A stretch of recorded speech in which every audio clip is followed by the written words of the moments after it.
welcome back to BobkeTV. Time once again for the broom wagon. Excuse the lengthy delay, please, since my last one. I had some computer issues.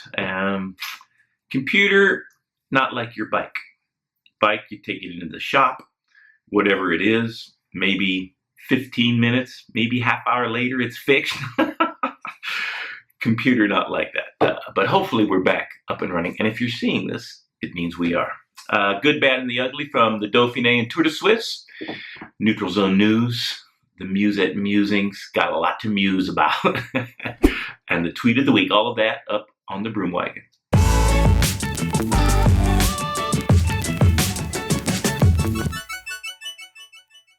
Alrighty, let's get started with the Dauphiné. Dauphiné, traditionally one of the stage races used to get ready for the Tour de France. This year, maybe losing a little bit of its luster. Three guys from the Tour de France's top 10 last year only in the Dauphiné, and a lot of the big stars skipping it. Some of the GC contenders we expect to be competitive in the Tour de France. Be that as it may, Michael Kwiatkowski comes up with the goods in the opening time trial. Smoked everybody. Skyman. Good ride by Kwiato. Daryl Impey got a stage win for the Mitchelton squadron. And Mitchelton had a pretty good Giro. Simon Yates disintegrated in the last couple of days, so it seemed like a pretty pulverizing failure, but a lot of stage wins, many days in the pink, leader's jersey of the Giro. So if you look at it like that, it was wildly successful, and Daryl Impey following through on the team's momentum with the stage win in the Dauphiné. Pascal Ackermann tested his mettle against the sprinters in the Dauphiné on the previous stage, made a couple of mistakes. Didn't take him long to rectify those, just 24 hours. Got another win for his squadron. Pascal Ackermann, named to be reckoned with in the future in the sprint game, perhaps. Got the better of Edvald Bosenhagen in that. And Daryl Impey went into the yellow jersey. Then stage 4 was a team time trial, and Sky opened up with the big can of whoop-ass and destroyed everybody. This is interesting. 37 seconds faster than BMC. Maybe more troubling, 2 minutes, 28 seconds faster than Dan Martin's UAE squad. And if you're Dan Martin and you want to be competitive in the Tour de France, and Sky, with maybe some of their faster riders not in the Dauphiné team time trial, takes 2.5 minutes out of you. That is not a good headline to read. Katusha with Zachary in 1:49. I mean, even EF, the team of Rigoberto Urán, not at the Dauphiné, but 1:44 slower than Sky. It's not a definitive comparison to what's going to happen in the Tour de France, but it's a solid reference. And we'll get to what BMC did in the Tour de Suisse in a moment. Dan Martin got a stage win, so that was impressive. Julian Alaphilippe also. But the race belonged to Geraint Thomas. Comes up with the goods. Maybe in the absence, we'll get to this also in the Musette Musings, of Chris Froome, which doesn't look likely at this point for Geraint. But G. Thomas, a solid, steady, well thought out win. Gets the win in the Dauphiné. And it's not the Tour, it's not the Giro, it's not the Vuelta. Grand Tours, a completely different kettle of fish. But for 1 week stage races, Geraint Thomas may be one of the better in the peloton. And if he decides to forsake his GC aspirations or being a domestique for Chris Froome, maybe a lot of wins in G. Thomas's future. Might help him if he was on a different team moving forward. But then again, you wouldn't have the power in the team time trial that he used to his advantage for the rest of the race. But a tip of the cap to Geraint Thomas, one of the most hardworking and nicest guys, and well-spoken and considerate of all the professional cyclists. He's had some horrific luck over the years, but he doesn't seem to let that bother him. Last year in the Giro, remember, police motorcycle stops in the middle of the road for no reason. I mean, not in the absolute middle, but boom, G. Thomas going for the pink jersey eventually. Did not happen. So hopefully all of his bad luck's behind him, and he has a great Tour de France. And we'll see what happens with Chris Froome and the leadership at Team Sky moving deeper into the summer. Some of the bad from the Dauphiné, Brian Coquard, very disappointing. Last year he was on Direct Energy. He hadn't signed his contract moving forward with Direct Energy before the Tour de France, so they left him off the Tour team. Pretty controversial. And he changed teams, and I thought he would take the Dauphiné as a major opportunity to show that Direct Energy was wrong. Also, Vital Concept, his team, not invited to compete at the Tour de France. Maybe more importantly for Brian Coquard, to show the selectors of the Tour de France that his team, Vital Concept, should be in the race. It's a French team. He's one of the fastest guys, especially amongst the French sprinters, Bouhanni and Demar. The other couple that come to mind. And he only had 2 chances, really, stages 2 and 3, to deliver, and did not do so. So some work to do for Brian Coquard and his teammates. And maybe Tour de France organizers were right to leave them off their roster. Ugly. The crashes. Team Sky couldn't stay upright. Geraint Thomas wolfing it in. Take a gander at this. Oh. Did not seem to suffer any ill effects from that, winning the overall, but it looked like a pretty rough tumble. And Michael Kwiatkowski following up inside of the 3K rule, but in the leader's jersey, a little embarrassing. But he also got back up, got back into the yellow, conceded that to his own teammate Geraint Thomas later in the race, but a little bit of ugly. Tour de Suisse. Team time trial making a big difference in the overall. And currently, a couple more days, Richie Porte in the leader's jersey, but Stefan Kung also benefiting from that and being in the lead. Stage wins to Peter Sagan.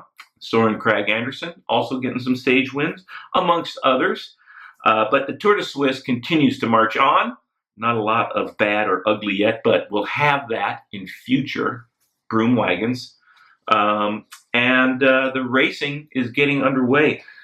Interesting to see Richie Porte blow Nairo Quintana right off of his wheel in stage number 6 while in the leader's jersey. And Richie didn't need to go that deep, didn't need to go in that hard, but opens up in the last K and a half, 12 seconds over all of his GC rivals. Wasn't able to catch quite the stage winner from the breakaway, Søren Kragh Andersen, from the Sunweb team. Great resort for Søren Kragh, and it'll be interesting to see if he's in the Tour de France. And I'm going to get the definitive pronunciation of his name from my colleagues in Danish TV, Jørgen Leth, Rolf Sorensen, amongst others, and report back to you. I've heard it said Søren Kragh Andersen, but I'm wondering if that's not the English appropriation. Anyways, next up, the Neutral Zone News. Alrighty, everybody, up in the Neutral Zone News, stage 17 of the Tour de France. Let's remind ourselves, 65 kilometers long. 3 mountain passes. Ready, set, boom, boom. Ready, set, tank. On your mark, get set. Oh, pain cave all day. It's going to be a long stage. Each climb, maybe 30 to 45 minutes. Each descent, about 4.5, 5 minutes. So do the math. But an interesting starting procedure been announced by the Tour de France organizers. There's going to be 5 groups of riders sent off in waves. Now, no word on how close behind each other they're going to be, but the neutral rollout that we're used to, where the peloton starts and the race director's car sort of holds them back until the drop of the flag at kilometer 0, when the timing and the mileage starts. It's just going to be a line across the road and ready, steady, rock. Boom! First 20 guys in GC will be in the first wave, including obviously the yellow jersey, and then all hell will break loose right from the beginning. My question is, what are the teammates going to do? How desperate are they going to be to get to the front to help their captain for a few moments before they get shelled? It promises to be a very exciting stage, and I cannot wait to see what happens. I have a feeling that this grid starting procedure will evolve and continue to change before we actually get to stage number 17. But if you're a bike fan, you've got to watch that, including the rest of the Tour de France, by the way. And it's been announced that Tom Dumoulin will start for Team Sunweb. I have a feeling he won't be going for the GC, but time trial, most certainly within his grasp, a mountain stage. And his Team Sunweb, so successful last year, I think that anything less than a few stage wins and some jerseys, they got the King of the Mountain and the green jersey last year, would not be a successful tour for them. So they're throwing Tom Dom in there, and it'll be interesting to see how he does. And I have a feeling he'll be pretty quiet throughout the first couple of weeks, then come to life in the last week of the race, get a mountain stage, and even the time trial the day before the end in Paris.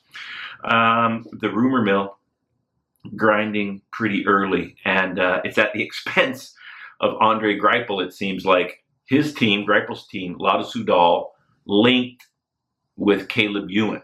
Now, where does that leave Greipel? If they sign Caleb Ewan, would Andre Greipel, one of the greatest sprinters in the last 10, 15 years, and one of this generation's fastest men, along with Cavendish and Kittel, where would that leave Andre Greipel if they sign Caleb Ewan? And Caleb Ewan becomes their number one sprinter. And that'll be interesting. Greipel out of contracts. He has an offer that's been announced.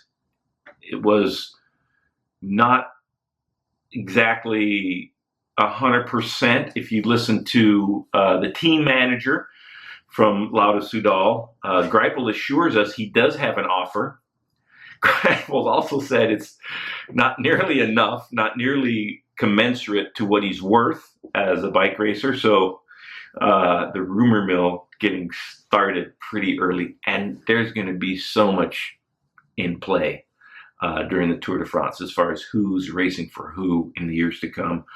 And a lot of things hinge on a few outcomes that we'll get to in a little while. But be that as it may, we'll see. Caleb Ewan, correct me if I'm wrong, go to the comment section. It would be odd to see any other sprinter from Lotto Soudal. Greipel's been there since 2011. I believe he's got 6 wins this year, including one from the breakaway, oh, baby, in the 4 days of Dunkirk. So I feel like there's plenty of power left in Andre Greipel's sprinting legs. And I think if this really motivates him and he gets angry enough, he will win multiple stages at this summer's Tour de France. You heard it here first. Andre Greipel, 2 wins in this year's tour. All right, everybody. Musette Musings. Got some doozies coming up.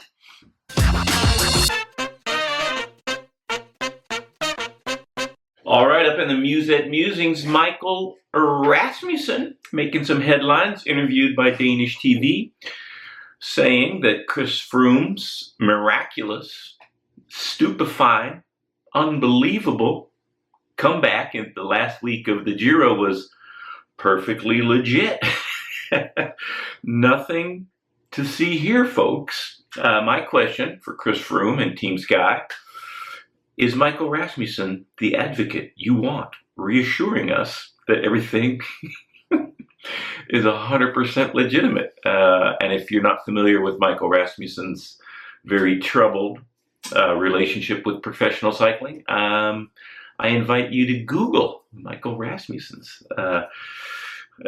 Without getting into his full detail, it will make for some very illuminating reading. ASO, owners and operators of the Tour de France, Christian Prudhomme, director of the Tour, has said he will not block Chris Froome from racing the Tour de France, even if Chris Froome's pending salbutamol case from last year's Vuelta is not resolved. So just as we saw before the Giro, even though Christian Prudhomme has expressed a number of reservations of Chris Froome participating, and as Mauro Vegni did before the Giro, in Chris Froome's participation in the Giro. It looks like Chris Froome will definitely be racing the Tour de France. So ASO not going to block Chris Froome, not going to take the nuclear option. My opinion on that is the Tour has over the years survived many controversies, and will most certainly survive this one. What's at stake for the Tour organizers? Froome wins the Tour. His salbutamol case goes against him and his legal team, and the Tour de France has to reassign the jersey. They've done that a couple of times recently to Alberto Contador, and Andy Schleck was awarded, and Floyd Landis and Oscar Pereiro was awarded the yellow jersey. So the Tour survived those scandalous editions, and regardless of what happens with Chris Froome during the Tour and after the Tour will survive. So it doesn't look great for the Tour organizers, but honestly, for Christian Prudhomme, it's probably the most prudent option at this point. And if the case goes in favor of Chris Froome, then they have what we would presume a worthy winner. And the chances of Chris Froome winning the Tour de France are very, very strong. He's the best stage racer of the current generation when we look at the results. Dave Brailsford, lengthy interview with the BBC, trying to reassure everybody that 100% above board, completely legitimate. I recommend everybody take a look at this rambling interview from Dave Brailsford, and his continued declaration that Team Sky is as transparent as they can be, and invites everybody in this interview to take a close look at all the proceedings. So I did just that. Let's go back to when Dave Brailsford was the performance director of British Cycling. A large cache of testosterone patches delivered to headquarters in Manchester at the Velodrome, I believe. Wrong address. Do you believe that? Does anybody believe that? Why not just tell the truth? That's not very transparent, it doesn't sound like. Dave Brailsford hired Geert Leenders from the Rabobank team. Geert Leenders, doctor of the Rabobank squad during maybe their most nefarious involvement in the sport, lifetime ban. They just fired him. Apparently, it wasn't up to Sky standards. Cortisone for Bradley Wiggins. And this has been determined by British Parliament that the cortisone prescribed and administered to Bradley Wiggins 3 times before the Giro and before the Tour de France twice, including in 2012 when he won, was not for legitimate medical need, but was a performance-enhancing drug that allowed him to maintain his power but lose weight. So improvement in the power-to-weight ratio was why cortisone was used by Bradley Wiggins, according to British Parliament. Jiffy Bag, David Brailsford arranged for, and the Jiffy Bag scandal is very, very telling, if you ask me. The story has changed so many times, and Dave Brailsford's testimony in front of Parliament about that is, I would imagine, if you have a critical thinking brain, if you can do cause and effect in your mind, you will also come to the conclusion that Dave Brailsford is not telling the truth about that, and the transparency that we were promised is a complete joke. Dr. Richard Freeman had his computer stolen, conveniently, so all of the team's medical records could not be reviewed. And Dr. Richard Freeman, by the way, is publishing a book before the Tour de France, so look for that. just before the Tour starts. We'll see what it reveals. Tramadol. Apparently, according to some riders, Michael Berry, Josh Edmondson, Jonathan Tiernan-Locke on the Sky team, Tramadol is used indiscriminately and regularly prescribed for the riders of the team, not just to treat their injuries, but also to be used as a pain-killing agent. And bike racing, let's face it, is about pain management. It's about suffering. And if you don't feel any pain, you can presumably go quite a bit faster. Dave Brailsford also has reassured us that Chris Froome's efforts in the Giro d'Italia, where on stage 19 he destroyed the field and moved from 4th to 1st, took 39 minutes out of Simon Yates, who was in the leader's jersey, and enough time out of Tom Dumoulin and Thibaut Pinot and Richard Carapaz and Miguel Angel Lopez to go into the lead of the Giro and hold that to the end. Dave Brailsford said, it's all about nutrition. As if every other professional cyclist in the last 120 years that's doing a Grand Tour does not know to drink and eat enough to do a 3-week bike race. But let me leave you in my assessment of Dave Brailsford. And let's be honest, I could have been more diligent in the past reporting on the smoke that eventually led to a lot of the fires in professional cycling in recent past. So in that spirit, I'm going to continue to be as diligent as I can be currently and moving forward. Romain Bardet, this is what Romain Bardet said about Chris Froome. I would be ashamed to be racing if I was under investigation for a doping positive. And that's maybe because he belongs and his team to the MPCC. The MPCC, the Movement of Credibility for Professional Cycling, set in place to go further than the UCI's guidelines, especially in the use of corticosteroids like cortisone that Bradley Wiggins had been using before the Grand Tours. Tom Dumoulin said that Chris Froome's participation in the Giro is not good for the sport. Bernard Hinault has weighed in, also saying that Froome should not be racing while he's under investigation. And by the way, which I disagree with, 3 riders now have held simultaneously the Giro, Tour, and Volta titles in a row. Eddie Merckx, Bernard Hinault, and Bernard Hinault saying that Chris Froome does not deserve to be in that company. I would disagree with that. New riders come. If they're good enough to be as good as the best of all time, so be it. But this is what the sport risks, and what I'm surprised that Chris Froome has not admitted to, or at least not yet. This is what Chris Froome is risking. He risks, if he wins the Tour, losing 3 Grand Tours on the same day. Last year's Volta, the Giro, and the Tour, if the salbutamol case goes against him. So that's why I don't think he should be racing. And that's why I've asked for these reasons for Dave Brailsford to be removed from team management at Team Sky or any other bike racing team for that matter. It's complicated, it's messy, it's going to continue to evolve and change, and I promise to be there on BobkeTV to the best of my ability. Thanks a lot, everybody. Let me leave you with the tweet of the week. This is from Bauke Mollema. The cattle look great. The grass is high. The cheese has got to be good. Those are the Alps. Can't wait for the Tour de France. See you there, everybody. That is starting soon, and it's going to be a phenomenal bike race. No matter what happens to Chris Froome and Team Sky, I think it's going to be a great Tour de France. You'll want to see that, and I will hopefully be there. Inshallah, God willing. Currently on schedule to be there, so